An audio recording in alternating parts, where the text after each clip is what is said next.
দীপ্ত টেলিভিশনের স্পোর্টস আড্ডায় আমি অংশগ্রহণ নিতে পারে আনন্দিত এবং আপনাদেরকে স্বাগত জানাচ্ছি। আমার তরফ থেকে এই বাংলাদেশের জাতীয় খেলা কাবাডির উন্নয়নে এবং সম্প্রচারের ব্যাপারে আপনারা কতটুকু কী ভূমিকা পালন করছেন এই আড্ডায় শরীক হতে পারে আমি আনন্দিত এবং গর্বিত। আমি আসলে লেট করে বেশি না, আপনি শুরু করে দিয়েছেন। ধন্যবাদ আসিফ ভাই। কেমন আছেন আপনি? ইনশাল্লাহ আছি ভালো। ওকে, মানান ভাই, টেলিভিশনে তো অনেক ইন্টারভিউ দিয়েছেন, এরকমভাবে কি কখনো কোনো ইন্টারভিউ দেওয়া হয়েছিল? না, এরকমভাবে আপনাদের সাথে আড্ডায় ইন্টারভিউ এই প্রথম এবং অত্যন্ত মনোরম পরিবেশে আমার কাছে খুব ভালো লাগছে।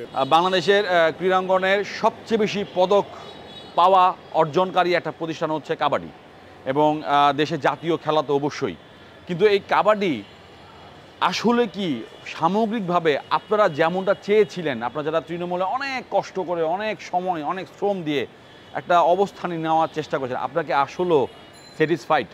এই খেলাটা প্রথম যখন বাংলাদেশে শুরু হয় এবং জাতীয় খেলা হিসেবে স্বীকৃতি পায় তখন থেকেই আমরা জড়িত আছি, এবং এই খেলাটাই Asian games, Asian indoor games, beach games, world cup এবং সাউথ এশিয়ান গেমস থেকে অত্যন্ত গুরুত্বপূর্ণ পদক এই কাবাডি এনেছে, যেটা বাংলাদেশের জন্যে সেই সময় পদক তালিকায় প্রথম ছিল। অন্য কোনো খেলায় সে ধরনের পদক আনতে পারে নাই। সেই মাটির খেলার থেকে সংগঠক হিসাবে আমাদের সিনিয়র যারা ছিলেন তাদের সমন্বয়ে চেষ্টা করে আমরা প্রত্যন্ত অঞ্চল বিভিন্ন সার্ভিসেস দলের খেলোয়াড়দের নিয়ে সে একটা প্রতিযোগিতামূলক মনোভাব ছিল, তখন অর্থকরী ছিল না, কিন্তু মনোভাব ছিল প্রখর। এই মনোভাব প্রখর এবং আমরা কিছু করব এই উদ্দীপনাই সেই সময় এই পদকটা নিয়ে আসতে পেরেছে। সেই খেলা বর্তমানে মাটি ছেড়ে ম্যাটে চলে আসছে। এই ম্যাটে আসার পর থেকেই এর জৌলুস বেড়ে গেছে, কিন্তু বাংলাদেশের খেলার মানের জৌলুস বাড়ে নাই। কিন্তু অর্থের ঝনঝনানি থাকলে যে মাটি থেকে ম্যাটে আসছে, তার মানে হচ্ছে যদি আমি বলি যে এটা আস্তে আস্তে আপগ্রেড হচ্ছে। এখন আমরা প্রো কাবাডি দেখছি যেটা আমাদের ঠিক পার্শ্ববর্তী দেশ করছে এবং জাঁকজমকভাবে করছে, ওই অংশে একটু পরে আসবো। তার আগে আমি আমাদের অংশটাতে অর্থাৎ বাংলাদেশ কাবাডি নিয়ে কথা বলবো যে এত ডেভেলপ হওয়ার পরও, অর্থের ঝনঝনানি হওয়ার পরও কেন এখনও এটা, মানে আমি যদি একটু তুলনা করি ক্রিকেট, ফুটবল কিংবা অন্য ভলিবল যেই ডিসিপ্লিনগুলোর সাথে যদি আমি একটু কম্পেয়ার করি, তাহলে কেন এখনও ওই লেভেলটাতে আমরা এখন স্পর্শ করতে পারছি না? লেভেল বলতে গেলে আমাকে একটু অতীতে যেতে হবে। 2002-এ দক্ষিণ কোরিয়ার বুসানে যখন এশিয়ান গেমস হবে, সেই সময় বাংলাদেশ কাবাডি ফেডারেশন তথা আমরা জানতে পারি যে ম্যাটে খেলা হবে। ম্যাট কী জিনিস তখন আমরা জানতাম না, কিন্তু ইন্ডিয়ান ফেডারেশন বিশেষ করে মিস্টার জগদ্দীন সিং গ্যালোত এবং অন্যান্য কর্মকর্তারা কলকাতায় আমাদের জন্যে প্রদর্শনী খেলার আয়োজন করেন এবং সাঁয়ে অর্থাৎ কলকাতায় যে স্পোর্টস ভিলেজ আছে সেখানে আমরা প্রথম যাই ম্যাটে খেলার সুযোগ পাই, এবং খেলোয়াড়রা প্রথমে সেই ম্যাটের কেয়ার্স কীরকম হবে, জুতা কীরকম হবে, অনেক কিছু জানতো না। ওখান থেকে সেই রকম রপ্ত করে ওখান থেকেই তাদের ম্যাট শু কিনে ওখানে খেলার পর ওখানকার যে সেই সময় কর্মকর্তারা ছিলেন তারা বলেছিলেন যে না, বাংলাদেশের যে পারফরমেন্স দেখা যাচ্ছে ইনশাল্লাহ পদক পেতে পারে, এবং সন্তোষজনক রৌপ্য পদক ছিনিয়ে আনছিল সেই সময়। তারপরে বাংলাদেশ হাঁটি পাপা করে এই ম্যাট সংগ্রহ করছে। ম্যাট সংগ্রহ করলেই শুধু হবে না, কিন্তু খেলোয়াড়দের যে সুযোগ সুবিধা সেইটা দেওয়া থেকেই আমরা পিছিয়ে আছি। একটা খেলা খেলতে গেলে খেলোয়াড়দের জন্যে যতটুকু দরকার তাদের নিজস্ব খরচ, তাদের সাংসারিক খরচ, চলাফেরা খরচ, সেটা থেকে আমরা পিছিয়ে আছি। সেটা দিতে পারছি না বিধায় আমরা কাবাডির উন্নয়ন করতে পারতেছি না। একজন সংগঠক হিসাবে এইটা আমার ধারণা। আপনার ধারণা থেকে আমি একটু যদি যোগ করি যে এত কিছু করতে পারছেন না, কিন্তু ঠিকই কাবাডি ফেডারেশনটার পরিবর্তনটা, অর্থাৎ এটা যে লুক, এটা যে ফেডারেশন, আগে কি ছিল, খোলা মাঠ, বসা জায়গা ছিল না, ছোট্ট ভবনটাও একদম ব্যবহার অনুপযোগী ছিল, সেটা এখন একটা আধুনিকরণ আসছে, উপরে ছাউনি আসছে, ইনডোর হয়ে গিয়েছে, ভবনটারও সংস্কার করেছেন, যার ফলে ভবনটার চেহারাটা পরিবর্তন হয়েছে, এসি রুম আসছে, প্লেয়ারদের থাকার একটা বাসস্থান হয়েছে যারা টুর্নামেন্ট অংশ নিতে আসে বা ক্যাম্প যখন চলে জাতীয় দলের। তারপরও কেন আসলে মনে হচ্ছে যে আপনারা প্লেয়ারদের আসলে সঠিক মূল্যায়ন বা তাদের সঠিক যেই নিড, পারিবারিক বলেন, ব্যক্তিগত জীবন, তাদের জীবনে পারছেন না দিতে, কেন মনে হচ্ছে? ইরান, ইন্ডিয়া, অন্যান্য পাকিস্তান, অন্যান্য কান্ট্রি থেকে আমরা কিছুটা এখানে নিম্নমুখে আছি। এখানে লক্ষণীয়, অর্থাৎ 5 কেজি ওজনে একটা খেলোয়াড়ের লম্বা, তার ওজন সব কিছু আছে। আর একজন লম্বা খেলোয়াড় ঠিক আমাদের, আমি সেই সময়কার কথা বলবো, আমাদের জিয়া যখন খেলতেন, জিয়ার লম্বা উঁচু ছিলেন, তখন 80 কেজির মধ্যে তার ওজন ধরে রাখতে তাকে অনেক পরিশ্রম করতে হয়েছে। কিন্তু সেই জিয়া যখন রেড দিতে গেছে, তখন সে রেড ধরার সাথে সাথে সে একটা ফ্লাই করে যখন মিড লাইনে হাত দিছে, অটোমেটিক্যালি তার মিড লাইন টাচ হয়ে গেছে। এই জন্যে সে বিশ্বের একজন সেরা রেডার হিসাবেও তালিকার মধ্যে ছিলেন। কিন্তু বর্তমানে সেই ধরনের শারীরিক গঠন থেকে আরম্ভ করে অনেক কিছুতে আমরা পিছিয়ে আছি। তাছাড়া আমি বলবো যে আমাদের সাংগঠনিক কিছুটা ভুল ত্রুটি আছে, অর্থাৎ যে আমার পাইপলাইনের যে খেলোয়াড়গুলো থাকবে এবং জাতীয় দলের যে খেলোয়াড়গুলো থাকবে, তাদের বাৎসরিক প্রশিক্ষণের পারফরমেন্সের রুটিন অনুসারে চালাতে হবে। ওকে, এইখানে আমি একটু আপনাকে একটু পজ করে আমি একটা জিনিস বলি। আপনার একটা কথাই আমি আপনাকে বলি যে আপনি আমাকে একদিন বলতেছিলেন যে আসিফ ভাই, আপনাকে যদি বলা হয় আপনার ফ্যামিলি মেম্বার বা আপনার জেনারেশনে কাউকে যদি বলা হয় ফুটবলার করানোর কথা, ফুটবলার বানানোর জন্য কিংবা ক্রিকেটার বানানোর জন্য, আপনি উন্মুখ হয়ে থাকবেন, চেষ্টা করবেন করার জন্য। কিন্তু যদি বলা হয় যে আপনার এই বাচ্চাটাকে কাবাডিতে দেন, আপনি বলবেন এই লোকের মাথা নষ্ট কিনা। আমি আসলে ঠিক এই জায়গাটার মধ্যে আসতে চাই যে এরপরও এদেশের মানুষ কাবাডিকে ভালোবাসে, কাবাডি খেলোয়াড় হতে চায়। আমি অনেক প্লেয়ারের সাথে কথা বলেছি, তারা ভালোবাসা থেকে কাবাডিকে ক্যারিয়ার হিসাবে নিতে চায়। তাহলে এই সাংগঠনিক যে দুর্বলতা বা সাংগঠনিক যে অদক্ষতা, শব্দটা বলবো না, দুর্বলতার যে কথাটা, যে ভুল ত্রুটি কথাটা আপনি বলেছেন, আলটিমেটলি আমাদের আসলে ভুলটা কোথায়? গোড়ার থেকে এটা কি যেই লেভেলে আসলে উঠতেছিল, সেই লেভেলে ওঠার পরে যখন এই জাঁকজমক বা অর্থের ঝনঝনানি আসে, তখন কিছু মানুষের চোখ পড়া বা চোখ লাগার মতো দৃশ্য হয়। এটার কারণে কি আসলে একটা সময় পরে এটাকে নড়বড়ে হয়ে যায়? এখন এ ব্যাপারে অনেকগুলো কথা আছে। আমরা যখন বাংলাদেশের প্রথম বিচ কাবাডি করি, আমার যদি ভুল না হয়, আমরা প্রথমে 5 লক্ষ টাকা নিয়ে, স্পন্সরের কাছ থেকে 5 লক্ষ টাকা নিয়ে একবারে নিজেরা পরিশ্রম করে সেই বিচ কাবাডির আয়োজন করি। অত্যন্ত জাঁকজমকপূর্ণভাবে সে বিচ কাবাডি সম্পন্ন হয়। পরবর্তীতে দেখা যায় যে এই বিচ কাবাডি করতে গেলে অনেক বাজেটের কথা বলা হয়। তা আমি বাজেটের সাথে খেলার কোনো সম্পর্ক নাই, এটা আমি দীর্ঘ গলায় বলতে পারি। 1 নম্বর। 2 নম্বর হলো যে খেলোয়াড়রা খেলতে চায়, সেই খেলার সুযোগটা করে দিতে হবে। যে কথা আপনি বলছিলেন যে কাবাডি ধরো মারো কুস্তি টাইপের খেলা, শক্তি প্রয়োগের খেলা। এখানে কোনো গার্জিয়ান, সিভিল সোসাইটি অর্থাৎ উচ্চ বংশীয় যারা, তারা তাদের ফ্যামিলির ছেলেকে কাবাডি দিতে চাবে না।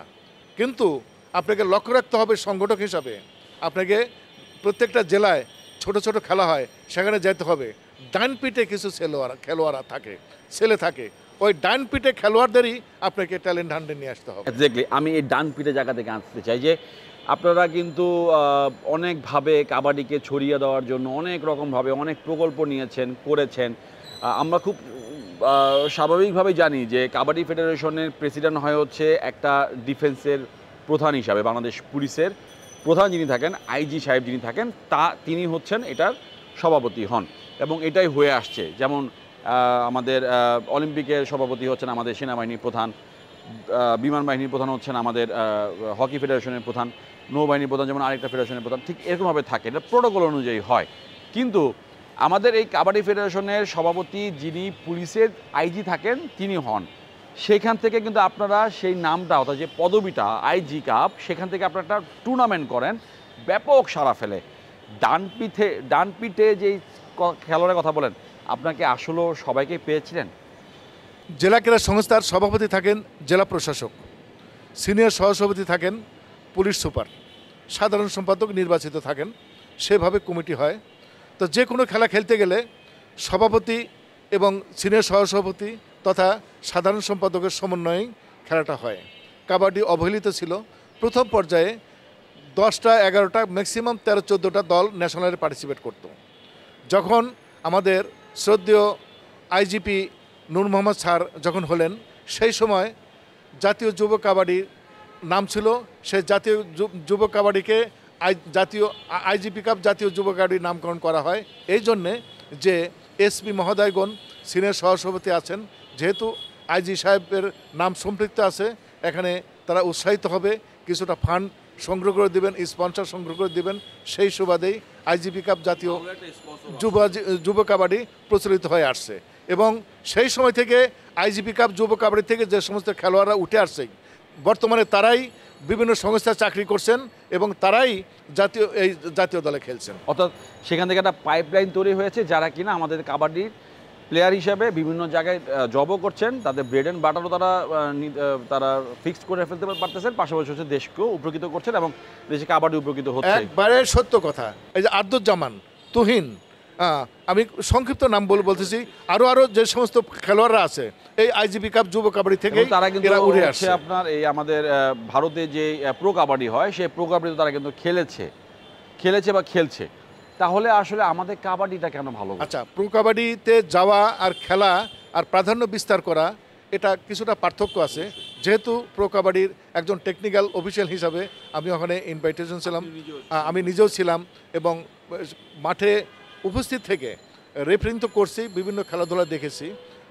ওই লেভেলের খেলোয়াড় যারা ইরানে প্রাধান্য বিস্তার করে রাখছে, দক্ষিণ কোরিয়া প্রাধান্য বিস্তার করে রাখছে, বাংলাদেশে রেগুলার খেলোয়াড় হিসাবে আমাদের 2 কি 3 খেলোয়াড় খেলেছিলেন সেই সময়। যে তার মধ্যে একজন আছে আমাদের জিয়া, অর্থাৎ নৌবাহিনীর জিয়া, আর একজন আব্দুজ্জামান, একজন তুহিন তরফদার, আর একজন জাকির, যিনি মারা গেছেন, আল্লাহ ওনাকে বেস্ট নসিব করুন। এরা রেগুলার পর্যায়ে খেলার কিছুটা সুযোগ পেয়েছেন। আমি খেলোয়াড় হিসাবে গেলাম, থাকলাম, আমি প্রো কাবাডি খেলেছি, কিন্তু রেগুলার খেলতে পারলাম না, তখন তো কোনো উন্নত হবে না। এই জন্যে দেখেন, তুহিন তরফদার, আব্দুজ্জামান, আমাদের নৌবাহিনীর জিয়া, এরা রেগুলার খেলেছে, তাদের খেলার ধার মান অনেক উচ্চ, অনেক হাই। ঠিক এই জন্যে এই যে আমরা বিপিএল বা ফুটবলের যেটাই দেখি, ক্রিকেটার যাদের থেকে বিদেশ থেকে নিয়ে আসা হয়, তাদের খেলা দেখার জন্য আমরা আগ্রহ প্রকাশ করে থাকি এবং তারা ঠিক ওই রকমই খেলে। ঠিক আমরা বিদেশে গেলাম, শুধু নামে গেলাম, খেলতে পারলাম না, সেটা না। তা আমি আশা করব ভবিষ্যতে যে সমস্ত খেলোয়াড়কে পাঠানো হবে যেন রেগুলার খেলতে পারে, এই টাইপের খেলোয়াড়দের সেই সমস্ত টিমে পাঠানো এবং সেই সমস্ত টিমের সাথে মানে আলাপ আলোচনার মাধ্যমে দেশের স্বার্থে তারা যেন রেগুলার খেলতে পারে, সেই ধরনের কিছুটা লিয়াজ ব্যবস্থা করলে এখান থেকে যদি 5 জন খেলোয়াড়ও খেলতে পারে, তখন জাতীয় দলের জন্য অনেক সহায়ক হবে, আরও সমৃদ্ধ হবে, শক্ত হবে। যারা আছেন তাদের অনেক প্রশ্ন, অনেক কথা, অনেক কিছু নিয়ে অনেক আলোচনা, কাজ করলে সমালোচনা হবে, এটা খুব স্বাভাবিক, কিন্তু অনেক আলোচনা থাকে।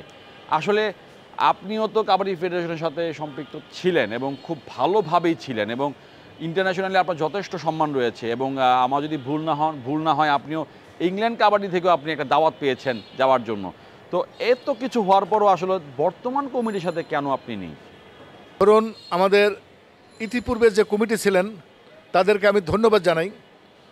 তারা চেষ্টা করেছেন ফেডারেশনকে, যেটা আপনাকে বলেছেন, ডেভেলপ করার জন্য, বিল্ডিং স্ট্রাকচার করার জন্য, ভালো মাঠ করার জন্য, এবং সব কিছু করেছেন, ফান্ডও করেছেন। সমস্ত করার মধ্যে তাদের উদ্দেশ্য ছিল যে ভবিষ্যতে যারা চালাবে তারা যেন আরও ভালোভাবে চালায়। অর্থনৈতিক ব্যাপারে সচ্ছল কাবাডি ফেডারেশন বর্তমানে, আপনি কোষাধ্যক্ষ ছিলেন। হ্যাঁ, অবশ্যই ক্রিকেট এবং ফুটবলের পরে কাবাডি ফেডারেশন। বর্তমান সরকারকে আমি ধন্যবাদ জানাবো, তারাও অনেক সুযোগ সুবিধা দিচ্ছেন, তাদের পরিকল্পনার মধ্যেও আছে, কিন্তু এর মধ্যে কিছু সৎ পরিকল্পনা থাকতে হবে। আমি শুধু নাম কস্তে কিছু খেলা দেখাইলাম, এটা করলাম, ওটা করলাম, এটা ব্র্যান্ডিং করলাম, এটা মানে হ্যাভি মঞ্চ টঞ্চ করলাম, এগুলো করে না। খেলোয়াড়দের পিছনে বিনিয়োগ করতে হবে, খেলোয়াড়দের পিছনে তাদের সার্বিক সুযোগ সুবিধা ঢেলে দিতে হবে, যেন এই সমস্ত খেলা দেখে আরও খেলোয়াড় তারা এগিয়ে আসে। মানে জাঁকজমকটা আসলে শুধু খেলোয়াড়দেরকে নিয়ে প্রাধান্য দিয়ে করা উচিত, অর্থের ঝনঝনানিটা খেলোয়াড়দের জন্য ব্যয় করা উচিত, যেটা কিনা আমার সাংগঠনিক জায়গা থেকে যতটুকু না করলেই না তার থাকে, ততটুকু করা উচিত। বাকিটা হচ্ছে আমার সম্পূর্ণটা খেলোয়াড়দেরকে ডেডিকেট করা উচিত। কিন্তু এই জায়গাটার মধ্যে জানতে চাই যে আসলে কি শুধু সমস্যা বা ডেভেলপটা ভালো মতো হচ্ছে না, এটাই কি মূল কারণ, নাকি যারা আগে চালিয়েছেন বা বর্তমানে যারা চালাচ্ছেন তাদের নীতিগত কোনো পরিবর্তন দেখতে পাচ্ছেন? এখন কাবাডি র্যাঙ্কিংয়ে আমরা 5-6 নম্বরে আছি, যেটা আপনিও জানেন, আমরাও জানি। 5 নম্বর 6 নম্বর র্যাঙ্কিংয়ে থেকে পদক আশা করা কঠিন। এখন 5 নম্বর 6 নম্বর থেকে র্যাঙ্কিং থেকে 2-3-এ চলে আসা যাবে, কিন্তু পরিকল্পনাটা সঠিক এবং হইতে হবে, বাস্তবসম্মত হতে হবে, বস্তুনিষ্ঠ পরিকল্পনা, বস্তুনিষ্ঠ পরিকল্পনা হতে হবে। সেইখানে আমরা কয়েকদিন আগে নেপালে গিয়ে সিরিজ খেলেছি, এটা আসলে কতটুকু বাস্তব? মানে বাস্তব আমরা খেলেছি ঠিকই, যারা আয়োজন করেছেন আমি খারাপ বলবো না, কিন্তু র্যাঙ্কিংয়ের সাথে যে পার্থক্য আছে এই জায়গায় চুজ করার ব্যাপারে আমি খারাপ বলবো।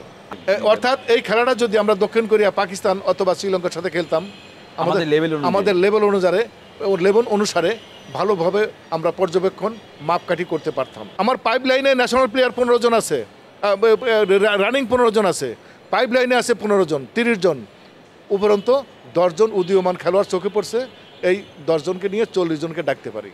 ডাকার পর জাতীয় দলের পারফরমেন্স অনুসারে যারা সিনিয়র আছে বাদ পড়ে গেলে পাইপ লাইনের যে 16 জন আছে এখান থেকে 2-4 জন ইন করবে। এইভাবে পর্যায়ক্রমে কাজ করলে প্রতিদ্বন্দ্বিতা বাড়বে, মনোযোগ বাড়বে এবং দেশের জাতীয় দলের পারফরমেন্স অনেক ভালো হবে এবং মানে জিত থাকবে খেলোয়াড়দের যে আমরা তো পাইপ লাইনে আসি। আমি একটু বিচ কাবাডি নিয়ে আসতে চাই। বিচ কাবাডি একটা প্রোগ্রাম যদি ভুল না হয় এই মাসের শেষে মনে হয় পরিকল্পনা রয়েছে কক্সবাজারে করার। একটু যদি দর্শকদের ডিটেলস বলতেন যে আসলে এটা কীভাবে করতে চান এবং মূল অবজেক্টটা কী। ফেডারেশনের পক্ষে আনাচে কানাচে সব টুর্নামেন্ট করা, পর্যবেক্ষণ করা সম্ভব নয়, এটা আমিও জানি। আমি যখন কর্মকর্তা ছিলাম আমিও জানি। এখন কেউ যদি উৎসাহ ভরে আয়োজন করতে চায়, আমি মনে করি ফেডারেশন আরও উৎসাহিত হয়ে তাদেরকে উৎসাহিত করে এই জিনিসটা করার সুযোগ করে দেওয়া।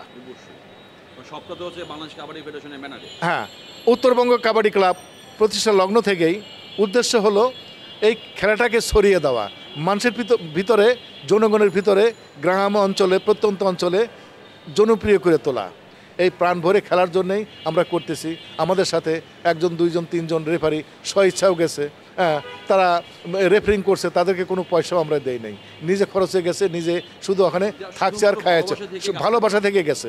এই ভালোবাসার মধ্যে থেকেও যদি কেউ মানে প্রতিহিংসা করে কারো ক্ষতি করার চেষ্টা করে, এটা আল্লাহ সহ্য করবে না। কারণ হলো কারো প্রতি বিদ্বেষ নিয়ে আমরা কাজ করি না, আমরা ভালোবাসার জন্যে, দেশের খেলার উন্নয়নের জন্যে আমরা কাজ করি। এত কিছুর পরও আসলে আমাদের কাবাডিটা এখনও আমরা সেই লেভেলে মূল্যায়ন দিতে পারছি না। এই ব্যর্থটা কি, এইটা কি আপনার মনের মধ্যে খুব দাগ করে কিনা যে আসলে আমাদের গোড়ায় কোনো সমস্যা আছে? আপনার কথায় অনেক মানে উত্তর দেওয়ার আছে, কিন্তু সময় সংক্ষিপ্ত, হয়তো এত উত্তর দেওয়া যাবে না। তবে আমি বলবো প্রত্যেকটা জিনিসের একটা ধারাবাহিকতা, একটা সুষ্ঠু পরিকল্পনা। হাই হাই খাই খাই করলে কোনো কিচ্ছু হবে না। আমার পরিকল্পনা থাকবে আমি এতটুকুর মধ্যে এই কাজ করব, এই কাজ করব, এইটার জন্য ভালো হবে, সবার পরামর্শ নিয়ে কাজটা করতে হবে। গুরুত্বপূর্ণ কথা বলেছেন আপনি। আপনাকে অসংখ্য ধন্যবাদ দীপ্ত টেলিভিশনের স্পোর্টস আড্ডা অনুষ্ঠানে অংশ নেওয়ার জন্য, এবং আপনার উপস্থাপনাটা অসাধারণ ছিল, ভালো লেগেছে। আপনাদেরকে ধন্যবাদ। এরকম আড্ডায় ডাকবেন ইনশাল্লাহ। আমাদের তরফ থেকে, সংগঠকের তরফ থেকে সাংগঠনিক কথা পাবেন, এইটাই আমি বলবো, প্রত্যাশা করি। আপনাদের অনেক অনেক ধন্যবাদ। দেশের কাবাডি আরও সামনের দিকে এগিয়ে যাবে, পদকের সংখ্যায় দেশের জাতীয় খেলাটি আরও উপরের দিকে উঠবে, নতুন খেলোয়াড়রা উঠে আসবেন, যারা খেলছেন বিভিন্ন নারী পুরুষ তারা আরও নিজেদেরকে উচ্চ অবস্থানে নিয়ে যাবেন, তেমনটাই প্রত্যাশা করি আমরা। আজকে এই ছিল সবশেষ। নতুন কোনো অতিথিকে নিয়ে, নতুন কোনো বিষয় নিয়ে আগামী সপ্তাহে দেখা হবে আপনাদের সাথে। সে পর্যন্ত সবাই ভালো থাকুন। ধন্যবাদ সবাইকে।